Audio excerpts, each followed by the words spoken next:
বিনোদনের জায়গা করি, মাঠ তৈরি করি। এই যেগুলো বলছি আমি, এগুলো হবে কাকে দিয়ে ভাই? এটা কি মুই করতে পারবে? একাই করতে পারেন? সরকারের কাছ থেকে তো আনি দিতে হবে না?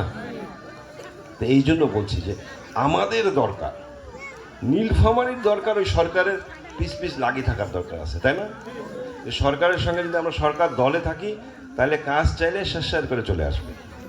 আর যদি আমরা যদি এটা বিরোধী দলের বা অন্য দলের কাউকে বানাই, কাজ হবে? সেই অবস্থাটা আমাদের সকলের বোঝার দরকার। যারা এখানে নাই তাদেরও বোঝার দরকার আছে। কারণ এটা যদি বুঝি তাহলে আমরা দল টল বাদ দিয়ে দিই ভাই। কারণ আমার ওই জন্য তো প্রথমে বললাম, আপনার বেটাটা কি বেশি আপনার কাছে আপন নাকি দলটা আপন? আপনারা তো উত্তর দিলেন, আপনার ভাইয়ের কথা, বোনের কথা, মা বাপের কথা বললাম, অবশ্যই ওনারা আপন। তো আমাদের কাছে যদি তারা যদি আপন হয়, তাদের যদি ভবিষ্যৎ চিন্তা করেন, তাদের জন্য যদি মঙ্গল কামনা করেন, তাহলে আমাদের বিএনপির সঙ্গে থাকতে হবে।